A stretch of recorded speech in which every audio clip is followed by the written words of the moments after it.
Ассалаумағалейкум достар, қалайсыздар? Зрембірге Азамат және бүгін біз бокс туралы сөз қозғайтын боламыз. Жалпы өздеріңіз білетіндей осы әуесқой бокстағы Эль Классико деп осы Қазақстан мен Өзбекстан арасындағы жекпе-жектер аталады. Себебі бүкіл әлем, тіпті космостағы адамдардың өздері осы Қазақстан мен Өзбекстанның боксшыларының арасындағы жекпе-жектерді қарағанды өте қатты жақсы көреді. Және бұл түсінікті, себебі осы екі ел әрдайым әлем, Азия, тіпті ладно, Олимпиадаға соңғы кездерде болмай қалды, бірақ соның өзінде менің ойымша 2028 жылғы Олимпиадада осы Қазақстан мен Өзбекстан барлық жүлделерді өзара бөліп алуы мүмкін. Сондықтан менің ойымша бұл осы екі елдің тепе-тірестері, айқастары әрдайым қызық. Және өткен видеомызда біз қазақ боксшыларын жеңген өзбек чемпиондары деп аталатын видео шығарып, сол жерде біраз қызық мәліметтерді айтып кеткен едік. Және көптеген адамдар комментарийге ал енді ответка керек бізге, екінші жағы керек. Қазақ боксшылары өзбектерді біраз рет жеңді ғой. Енді сол туралы видео шығарсаңшы деп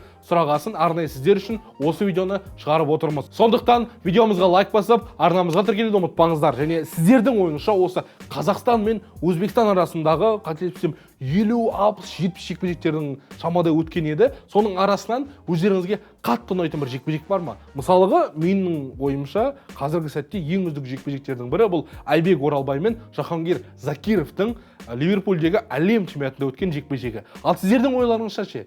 Пікірлеріңізді астыға комментарийге жазып кетсеңіздер болады. Ал біз бастаймыз. Кеттік.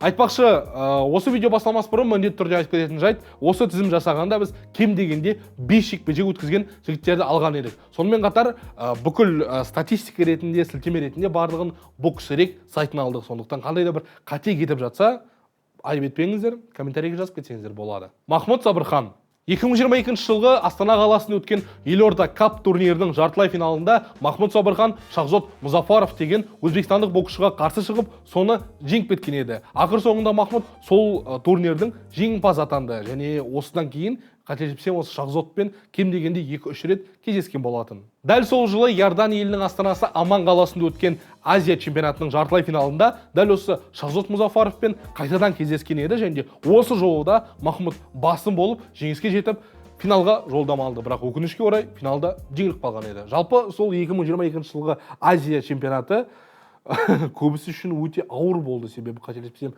7-8 ба бізде финалист болды да барлығы ұтылып қалды.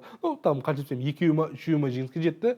Қалғандардың барлығы ұтылып қалған болатын. 2023 жылы Таиланд елінің астанасы Бангкок қаласында жастар арасындағы Азия чемпионаты өткен еді. Және сол жердің алғашқы жекпе-жегінде Махмуд өзбекстандық Мирзабек Мирзахариловқа қарсы шығып жеңіске жетті. Бірақ өкінішке орай қайтадан финалға жетіп, сол жерде есе жіберіп қойды. Бірақ бұған қарамастан дәл сол 2023 жылы Ташкент қаласында өткен әлем чемпионатының финалына шығып, Ойбек Жураевты Махмуд айқын басымдықпен жеңіп, әлем чемпионатығын жеңіп алды. Бір жыл өткен соң Махмуд 2024 жылғы Париж Олимпиадасына қатысып, өкінішке орай жолы болмай бірінші жекпе-жекте есе жіберіп қойды. Бірақ бұған қарамастан дәл сол 2024 жылды жақсы кереметтей Азия чемпионатымен жабуға болатын еді. Және сол жерге Махмуд басты фавориттердің бірі болып барып, финалдық жекпе-жекте Шахзод Музафаров деген өзбекстандық боксшыны жеңіп, сол турнирдің жеңімпазы атанды. Солай араға 1,5 жыл уақыт салып, Махмуд 2 дүркін әлем чемпионатығын жеңіп алды. Осыдан соң Махмуд Монголия елінің астанасы Улан-Батор қаласында өткен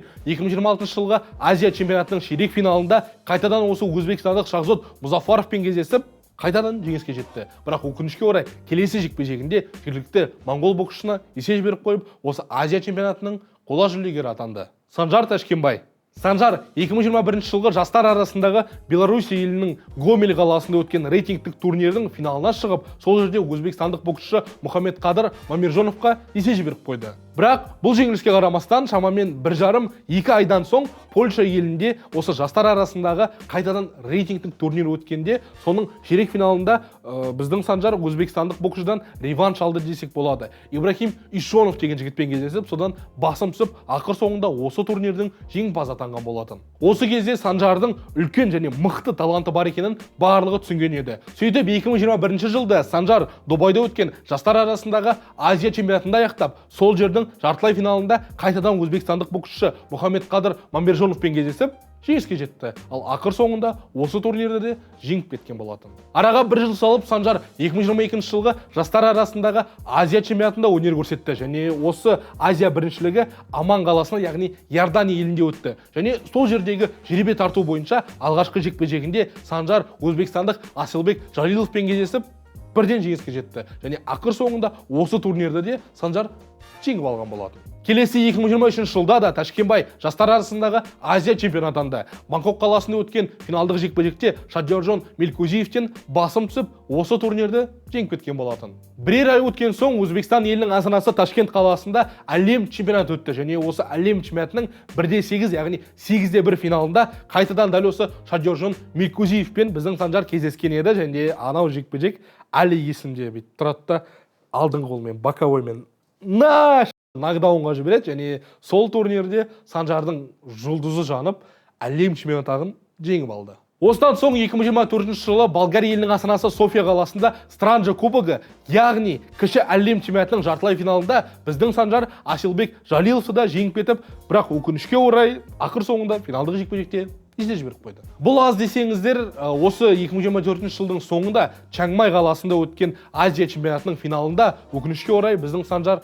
андай түсініксіз бір өтірік нокдаундармен Шадиоржон Мелкузиевке есе жіберіп қойды. Сөйтіп қатардан 2 рет өзбек боксшыларына 24 жылды жеңілістермен аяқтап отыр. Айтпақшы, көріп тұрғаныңыздай Қазақстанда жаңа ойына бет деп аталатын жаңа букмекер пайда болды. Және басқалардан айырмашылығы бұл таза қазақстандық жоба. Және жаңа ойыншылар үшін 20 000 теңгеге дейін фрибет алсаңыздар болады. Сілтемесі төменде, ал біз жалғастырамыз. Оразбек Асылқұлов. Қазақстандық әлем және Азия чемпионы бір емес, бірнеше рет өзбекстандық боксшыларға қарсы тұрды. Алғашқы кездесу Абдумалик Халоковқа қарсы 2022 жылы өткен Странжа кубогының ширек финалында орын алды. Жартылай финал үшін жекпе-жек жақын болғанымен өзбекстандық боксшының жеңісімен аяқталды. Бірақ тура бір жыл өткен соң дәл осы кіші әлем чемпионатының ширек финалдық жекпе-жегінде Асылқұлов пен Халоков қайта кездесіп, осы жолы қазақстандық боксшы жеңіске жетті. Бірақ өкінішке орай финалдық жекпе-жекте есе жіберіп, турнирдің күміс жүлдегері атанды. Сол 2023 жылы өткен Шымкент қаласындағы турнирдің ширек финалында Оразбек Мұхаммед Нуриддин Кимсанбоев атты өзбек боксшысын жеңгенімен қайтадан финалдық жекпе-жекте жеңіліп қалды. Араға бір жыл салып Қарағоз Абдалиев атындағы турнирдің ширек финалында Оразбек қайтадан өзбек боксшысынан басым түсті. Ал сол турнирдің финалдық жекпе-жегінде әлем чемпионы Махмуд Сабырханмен кездесіп жеңіске жетті. Соның арқасында 2024 жылы өтетін Азия чемпионатына баруға мүмкіндік алды. Дәл осы Азия біріншілігі Таиланд елі Чангмай қаласында өткен еді және Оразбек өзін жақсы көрсетіп, финалға дейін барды. Бірақ сол жерде Миразизбек Мирзахалиловке есе жіберіп қойды. Сол жекпе-жектің алғашқы раундын өзіне алғанымен, кейінгі екінші және үшінші раундта айқастың тізгінін өзбек боксшысына беріп қойды. Немесе де жай ғана физика жетпей қалды. 3 ай өткен соң 2025 жылғы Странжа кубогында Оразбек өзбекстандық Ходжаназар Нұртожиевке есе жіберді. Кейін сол 2025 жылы мансабын қайта жинап, алдымен Дубайдағы әлем біріншілігінде чемпион атанды. Ал кейін 2026 жылы өткен Азия чемпионатының жартылай финалында өзбекстандық Абдурахмон Махмуджоновты жеңген болатын. Кейін финалдық жекпе-жекте де өзін керемет көрсетіп, турнирдің үздік боксшыларының бірі атанды. Келесі Оразбектің өзбек боксшыларына қарсы айқасы алдағы 2 турнирдің бірінде өтіп қалуы мүмкін. Бәлкім бірер күн соң басталатын Қытайдағы әлем кубогында немесе де Азия ойындарында көріп қалуымыз мүмкін шығар. Білмеймін. Төрехан Сабырхан. Қазақ боксының басты жұлдызы өзбекстандық боксшыларға қарсы ресми 6 жекпе-жек өткізді. 2021 жылы Дубай қаласында өткен жасөспірімдер арасындағы Азия чемпионатының финалында Төрехан Абдуллох Мадаминовтан басым түсті. Кейін араға бір жыл салып, 2022 жылы Иорданияда өткен жасөспірімдер арасындағы Азия чемпионатының финалдық жекпе-жегінде өзбек боксшысы Фарух Тулагановты нокаутпен жеңіп, чемпион атанды. 2023 жылғы Азия чемпионаты Қазақстанда өткесін, Төрехан өзінің жергілікті болельщиктері, фанаттары, жанкүйерлерінің алдында жекпе-жек өткізді және барлығына нағыз шоу көрсеткен болатын. Кіші Сабырхан ширек финалдық кездесуін өзбекстандық Қахрамжон Фазиловқа қарсы өткізіп, жеңіске жетті. кейін осы турнирдің чемпионы атанды. Бір жыл өткізіп 2024 жылы жастар арасындағы Азия чемпионатының финалында да Төрехан өзбекстандық Мұхаммед Азизбек Исмаиловке қарсы тұрып, айқын басымдықпен ойнап жүріп, жеңіске жетті. Сол жылғы Черногория елінде өткен әлем біріншілігінің ширек финалында Төрехан қайтадан өзбек боксшысымен кездесті. Бұл жолы Акбар Ахмадовтан басым түсті. Кейін осы турнирде де жеңіске жетіп, жастар арасындағы әлем чемпионы атағына ие болды. 2025 жылдың мамыр айында Таиланд елінде өткен Бангкок Open турнирінің финалында Төрехан өзбекстандық Мұхаммед Азизбекпен кездесіп, қайтадан жеңіске жетті. Келесіде Төрехан Азия ойындарында Өзбекстанның 3 дүркін әлем және олимпиада чемпионы Асатходжа Мудинходжаевпен кездесуі мүмкін еді. Бірақ Жалғас Түкешевтің айтуынша Асатходжа бұл турнирге қатыспайды екен. Біз әуесқой бокстағы үздік жекпе-жектердің бірін көре алмайтын болдық. Бірінші рет емес қой, бірінші рет емес. Бұған дейін естеріңізде болса, 2025 жылы Странжа кубогында осы Төрехан мына Асатходжамен кездесуі керек еді, бірақ өзбекстандық боксшы барды да секіріп кетті, қашып кетті, ұшып кетті. Санжарәлі Бегалиев.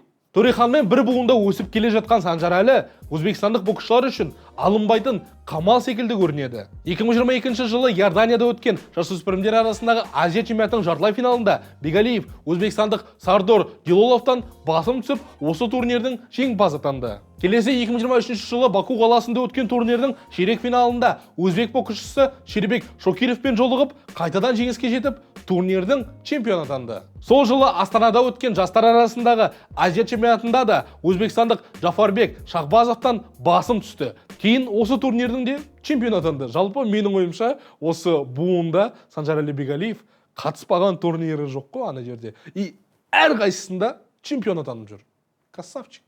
Енді еркектер арасында дәл осындай нәтиже болса, четко болады. 2024 жылы Ресейде өткен турнирдің ширек финалында Санжарәлі Бегалиев өзбекстандық боксшыны жеңгенімен келесі жекпе-жекте есе жіберіп, тек қана қола жүлдемен қайтты. Бірақ сол жылы Черногорияның Будва қаласында өткен жастар арасындағы әлем біріншілігінің финалдық жекпе-жегінде өзбек боксшысы Жафарбек Шахбазовты ойсырата жеңіп, чемпион атанды.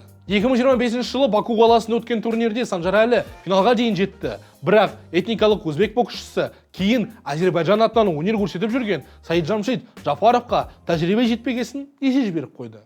Бірақ бұл саналмайтын шығар деп ойлаймын. Мына Бакудағы жеңіліске қарамастан 25 жылдың тамыз айында Таиландта өткен жастар арасындағы Азия чемпионатының финалында өзбекстандық Рахматулло Бойматовты жеңіп чемпион атанды. Және сол жекпе-жек әлі естеріңізде шығар да, ана 2 раундта ұтылғанына қарамастан 3-ші раундта қарсыласын ана жерде ойыншық қылып, ойнатып жүріп, ұтып кеткен болатын. Жаңа 2026 жылда Бегалиев Странжа кубогымен бастап жеңіліп қалды. Ал Бразилияда өткен әлем кубогының алғашқы жекпе-жегінде қайтадан Жафаровпен кездесіп, есе жіберіп қойды. Жалпы қалай ойлайсыздар? Қазір Санжарәліге не жетпей жүр? Бәлкім пісіп, өнуіне сәл уақыт керек шығар. Ойларыңызды комментарийге жазып кетсеңіздер болады. Айбек Оралбай. Қазақстан құрамасының капитаны және басты боксшыларының бірі өзбекстандықтармен көп кездеспеді. Шамамен қателеспесем 5-6 жекпе-жек. Бірақ кіл, мықты және шешуші айқастар үшін болған еді. 2021 жылы Сербия елінде өткен әлем чемпионатын Айбек жеңіспен бастағанымен ширек финалда Өзбекстан атынан өнер көрсететін қазақ боксшысы Мадияр Сайдрахимовке есе жіберіп қойды. Бірақ бір жыл салып Иорданияда өткен Азия чемпионатының финалында дәл осы Мадиярмен қайта жолығып, өткен жеңіліс үшін кек алып жеңіске жетті. 2024 жылы Таиландтың Чангмай қаласында өткен Азия біріншілігінің жартылай финалында Айбек өзбекстандық Жахонгир Закировпен кездесіп жеңіске жетті. Кейін финалдық жекпе-жекте де жеңіске жетіп, Азия чемпионы атанды. 3 ай өткен соң дәл осы Закиров пен Айбек Болгария елінде өткен Странжа кубогында кездесіп, финалдық жекпе-жек жақын болғанымен есе жіберіп қойды. Бұған қарамастан Ливерпульде өткен World Boxing'тің әлем чемпионатының финалында дәл осы өзбек боксшысымен қайта жолығып, керемет жекпе-жекте әлем чемпионы атағын жеңіп алды. Дәл осы жеңіс Қазақстан бокс құрамасына жалпы командалық бірінші орынды алып келген еді. Міне нағыз капитан осындай болады. Ал өзбек боксшыларына қарсы соңғы жекпе-жегін Айбек Моңғолия елінің астанасы Улан-Батыр қаласында өткен Азия чемпионатының ширек финалында өткізіп, этникалық қазақ боксшысы Арман Махановтан басым түсті. Кейін Айбек осы турнирде жеңіске жетіп, атақты Василий Левиттің рекордын қайталап, 3 дүркін Азия чемпионы атағына ие болды. Бәлкім келесі жеңісі Айбектің мәңгі бұзылмайтын рекорды болып сақталып қалуы мүмкін бе? Менің ойымша әбден мүмкін. Ал осымен біздің видео соңына дейін жетті. Сіздердің ойыңызша осы тізімге ілікпеген, бірақ міндетті түрде айтылу керек боксшы немесе де жекпе-жек бар ма? Мысалы, Асланбек Шынбергенов пен Асатқожа Мойдинқожаевтың Азия ойындарындағы кездесуі. Қалай ойлайсыздар? Пікір жазыңыздар. Сонымен қатар осы видеоға лайк басып, арнамызға тіркелуді ұмытпаңыздар. Қазақ боксы жасай берсін. Сіздермен бірге болған Азамат, сау саламатта көріскенше, сау болыңыздар.